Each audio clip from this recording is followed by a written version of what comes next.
So I think in the program, my presentation is called something else. It was originally called Moonshots, hence the funny graphics. But after a caffeine-induced editing session yesterday, I changed the name of the presentation. So, but the focus of the presentation will be the same, which is the importance of hits and hit-driven thinking in almost all aspects of the technology world that we live in today, whether it's entrepreneurship, venture capital, which is the world that I live in, whether it's incumbents, whether it's disruptors, just how important it is to think about the world as a series of power curves and hits versus kind of this linearly distributed world. So one of the unfortunate byproducts of living in America for the past 8 or so years is you become very ingrained into American sports. And one of the sports that I follow is baseball. And I think it provides a really interesting analogy to kind of what's to come in the talk today. So when you think about baseball, Babe Ruth is often the player that comes first to mind. He's by far the most successful home run hitter in the sport of baseball. And what most of you probably would know is that in most of Babe Ruth's years where he was a pro, he led the major league in the number of home runs that were hit. But what's less known about Babe Ruth, and I think what is fundamental to kind of how I think about technology and real breakthrough hits, is that in the years that he led the league in home runs, he also led the league in strikeouts in each of the years. Such that the message here, and if you hear him talk about his approach to hitting, it's the strikeouts were a necessary part of the game, and that without the strikeouts, he would not have a chance to hit the big home runs.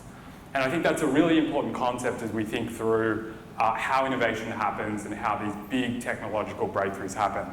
It's failure as a feature, not a bug.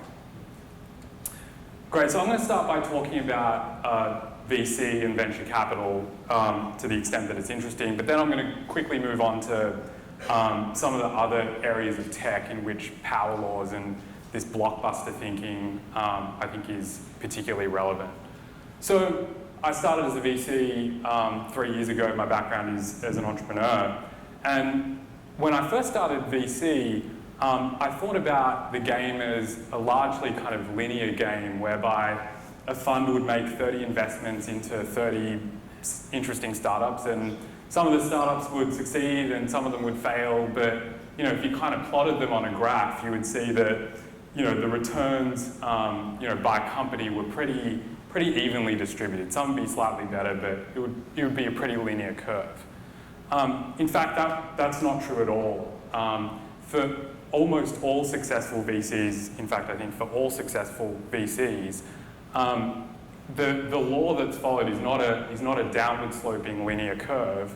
It's an extreme power law curve, such that if you were to rank the companies that you invested in according to the return that they gave you, the return on capital, you would find that for the best performing funds, the number one or number 1 to 2 investments would return more than the entirety of the fund, the entirety of the rest of the investments combined. And so this notion that it's not about frequency of wins, it's not about making every single thing you do successful, but it's about doubling down on your, we call them thunder lizards, your real big breakthrough winners that are going to, in this case, return the fund. So again, I'm going to start talking about venture and move to kind of startups in the technology world more broadly. But there was an interesting data set that was published by a very famous LP who is an investor in numerous successful venture capital funds. And I think this illustrates the importance of kind of power law thinking as we work through the talk. If you look at the funds on the x-axis, and you look at the funds that are great funds, so the funds that return greater than 5x invested capital on the right, it's probably no surprise to you to see that the percentage of investments that they make that are kind of home runs, which we're describing here as returning 10 times capital or more, are the greatest, right? So great funds make more home run investments than anyone else. It's probably not so surprising. But I think what's slightly more interesting is that great funds as home runs are much more successful than the average home run of an average fund. So that if you look at the average funds and even the low performing funds, their great investments are, here it's kind of 17 to 20 times return on capital. Whereas if you look at the great funds, their home runs are more like 70x return on capital. So there's a fundamental, very, very extreme curve that's happening here in terms of the magnitude of success of these great funds. And back to the Babe Ruth analogy, I think the most surprising thing about the data as you work through it is that actually the great funds also lose more money more often than the average funds or even the good funds. So that if you look here, funds that are returning greater than 5x actually have a higher percentage of money-losing investments than the good funds or the average funds. So that tells you that this is a sport of, like baseball, strikeouts to get to the home runs, to get to real greatness and real fund returns. So as a VC, I see probably 20, 30 companies a week. And I find that this is kind of my guiding framework in which I think about making investments. And the framework kind of trades off, what is the probability of success of any one company technology? And then if successful, how big can the magnitude of the impact be, right? And what I find is that what I've learned after meeting kind of hundreds of these companies is that entrepreneurs often try to increase the probability of success, but at the expense of lowering the magnitude of the impact if successful, such that if the venture ends up succeeding, it ends up turning out to be not that interesting in terms of overall impact. So a good example of that is derivative ideas, right? Where I've seen so many Airbnb for X ideas, Airbnb for families, Airbnb for all sorts of different verticals. And the reason that entrepreneurs, and the way that entrepreneurs pitch those ideas is that, hey, look at Airbnb, Airbnb is succeeding, they've got product market fit, this thing has a really good chance of succeeding.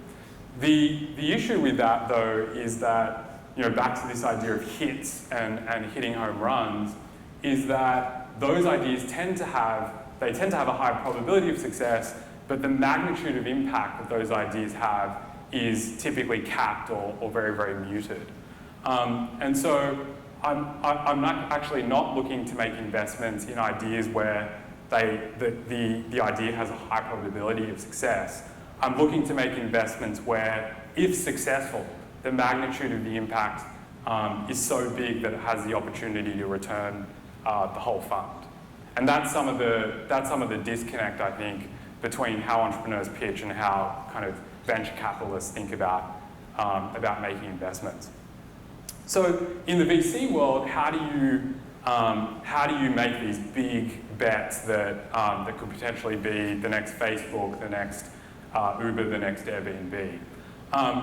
The way that we think about the world is you've got to be what we call non-consensus right, which is you've got to know a secret, something about a particular market or an idea that no one else knows, and you need to be first to invest or start that company, and you need to be right about your conviction, right?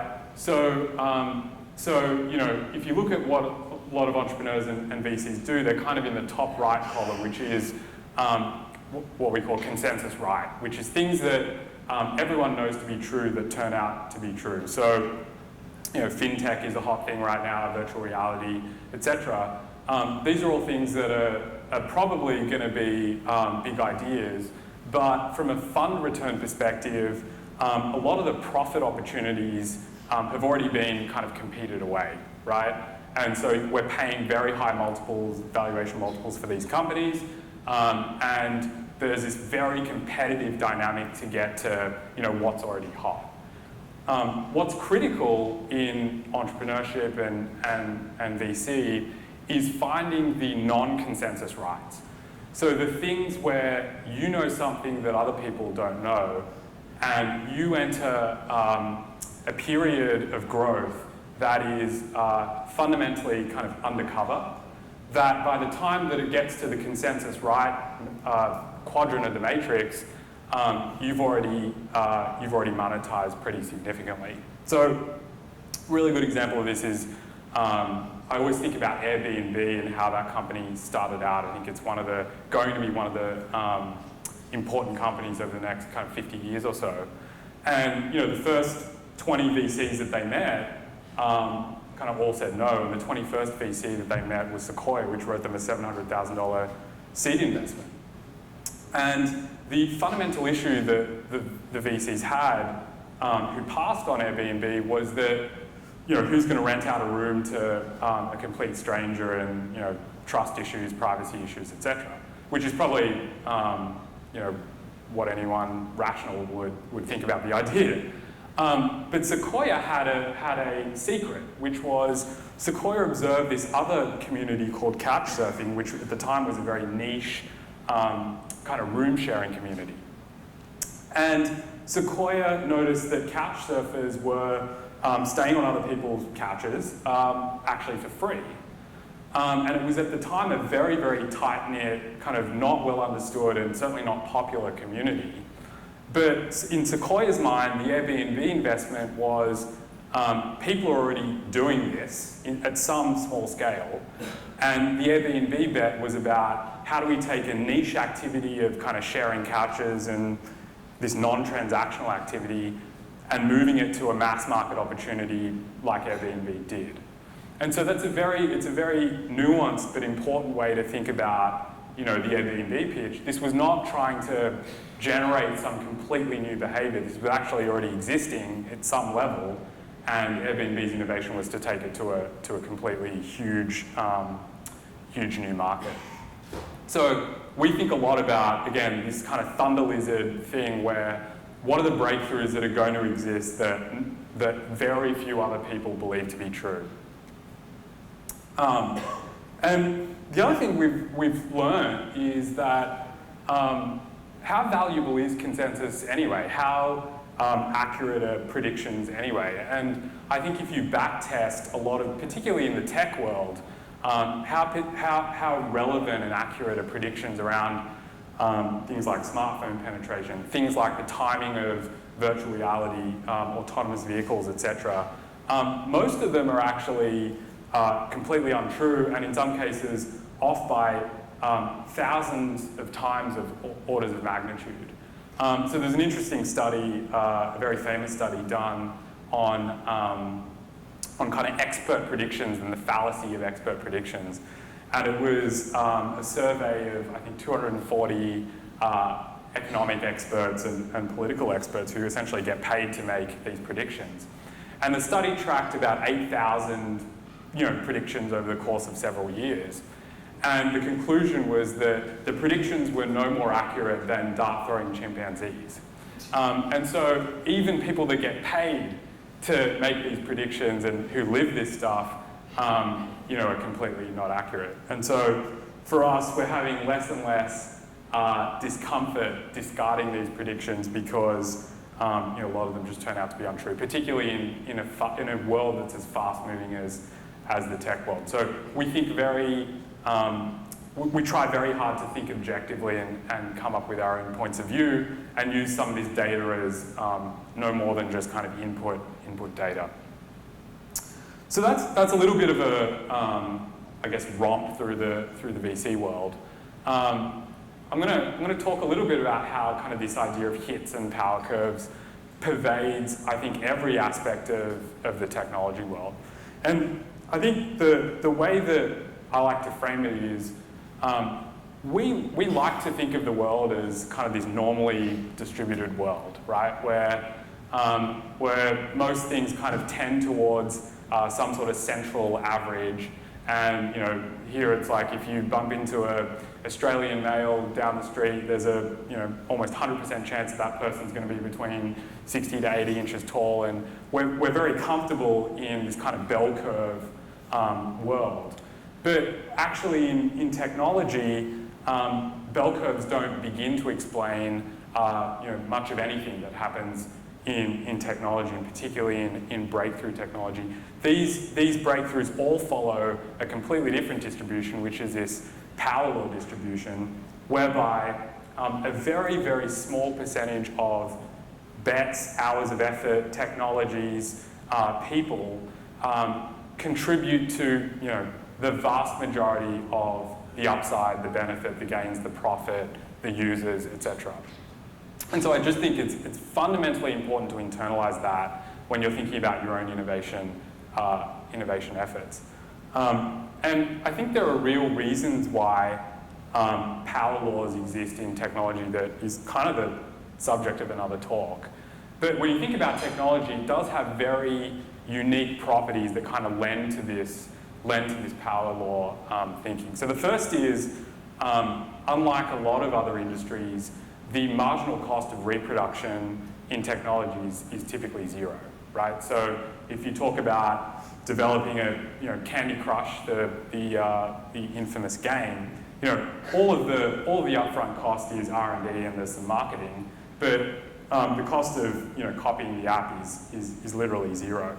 And so what that means is that for hit products that actually get mass market adoption, there is a very, very skewed profit opportunity to be had just because the COGS line is zero.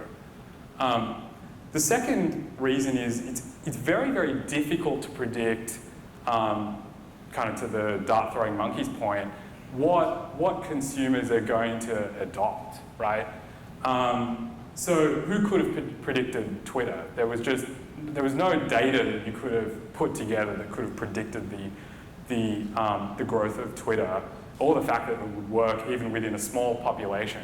And so what happens is with technology is that consumers adopt the technology very, very quickly, and that there is, in a lot of cases, a very, very high ceiling for the ultimate adoption of a technology, and that's fundamentally very, very difficult to predict. Third reason is that there's a fundamental network effect that exists in technology between platforms and applications, right? So the relevant example today is as iOS, as the iOS ecosystem grows and iPhone penetration continues to grow, app developers benefit significantly from that growth, and that as new hit apps get launched, obviously more smartphones get sold. And so there's a very, very clear interdependency and kind of virtuous effect between platforms and applications that don't exist kind of outside of the tech world. And there are other reasons, but there's some of the reasons why power curves are kind of everywhere in tech. So I just want to rattle through a few examples of this. So the first is in technology M&A, right?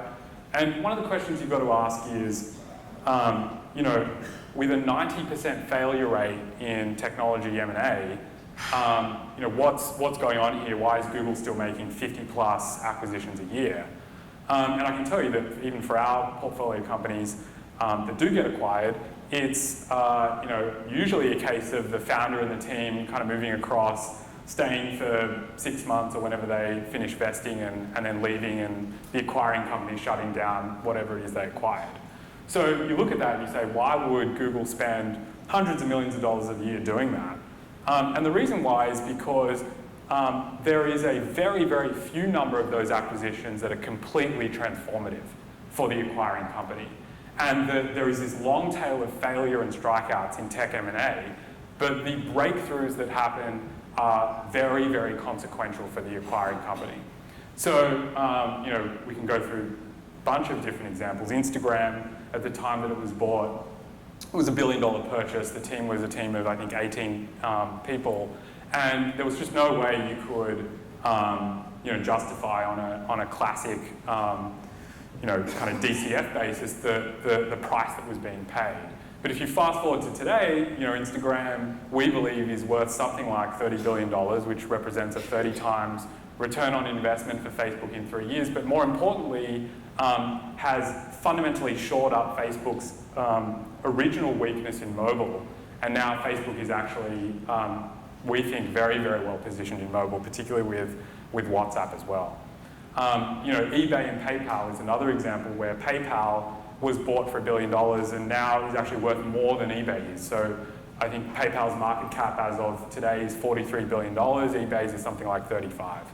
And then Google YouTube as well, where YouTube was, I think, the only successful acquisition that they made for a number of years, but is now completely, arguably their most important non-search asset. So the reason why tech M&A still happens is that all of these guys are kind of very, very cognizant of this power law distribution on the success of their M&A activity.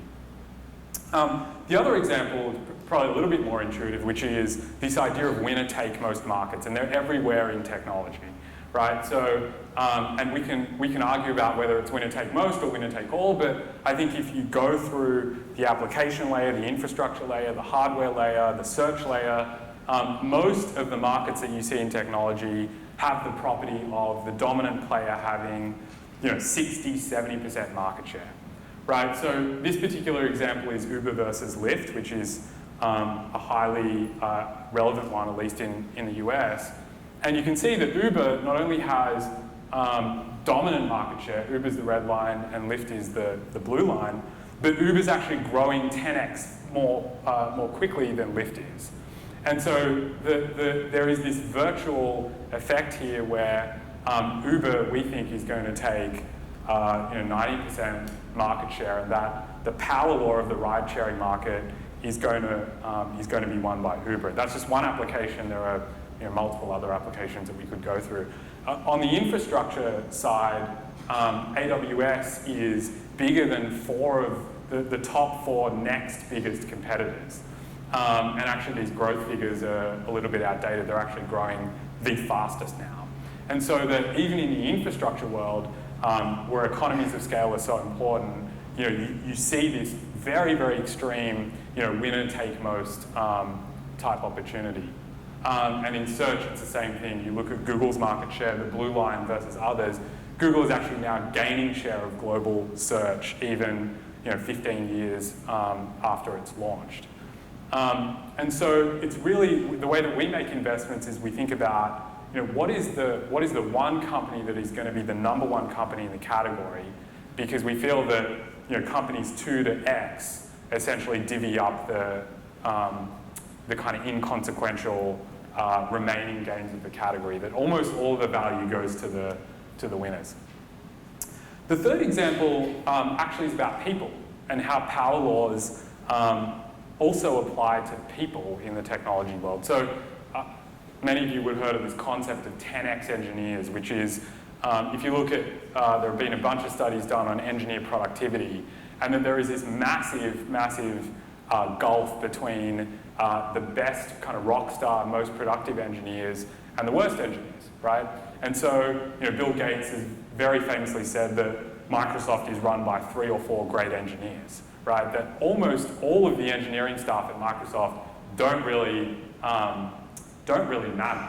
It's the 3 or 4 engineers that are so core to Microsoft that essentially determine the outcome of whether that company is going to be successful. And in our portfolio companies, we see that not only are the best companies run by a very, very small cadre of engineers, but the engineers, the 10x engineers, recruit other 10x engineers. And so it is this virtuous effect of the best people recruiting the best people, and having that persistence of really, really top tier talent. And so it happens at the talent level as well.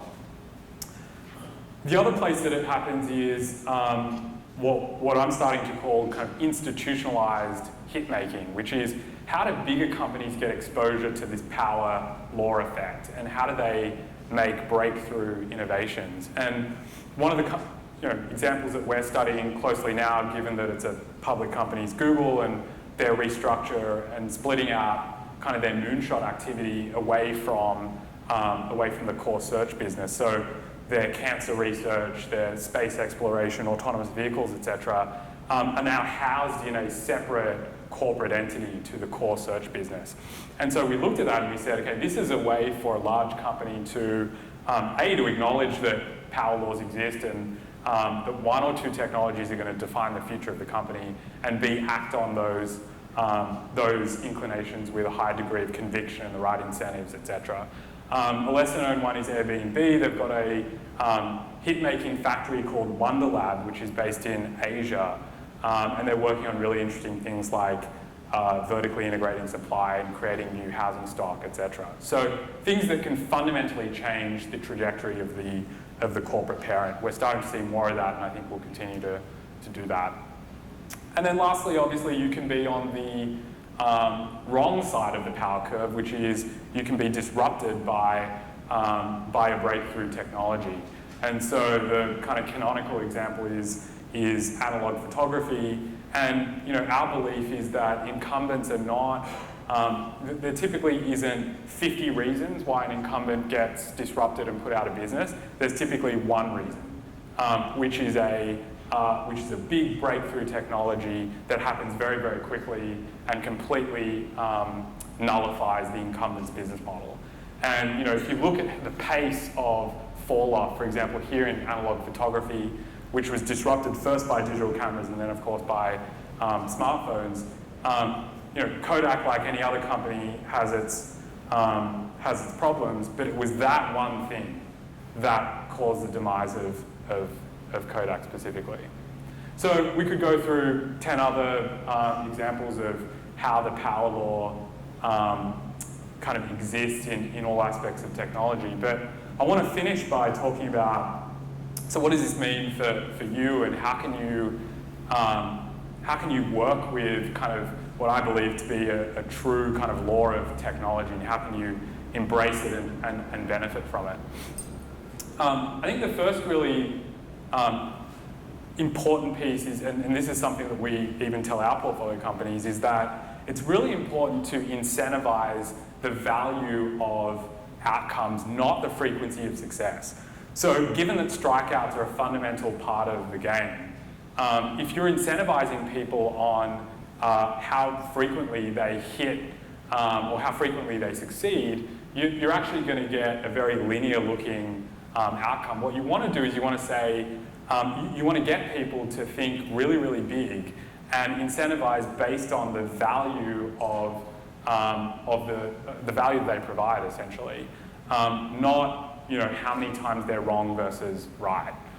The second thing is you've got to make very, very disproportionate investments in the few big ideas that are fundamentally going to change. It's very easy to kind of sprinkle resources around, whether you're in a startup or, and particularly if you're in a large company. But it's very, very important, given the nature of how this game works, to, in your company, find the real funder lizards and double down on them as quickly as you can, because they're the things that are going to fundamentally make you a success. And then the last few are, to this point about making failure allowable. Failure is not desirable. I don't think that anyone wants to fail, even if it's in a controlled way. But allowing for failure and allowing people to strike out is a necessary part of finding kind of the next big thing. And then the last is finding these secrets. What do you believe that no one else does, and what can you get to earlier than everyone else? And a last word on make your own objective points of view. Come in with a clear mind and clear thinking, and don't rely on the next guy to do your thinking for you. So that's a wrap for this talk, and I'd love to meet some of you at the back and talk more, but thank you.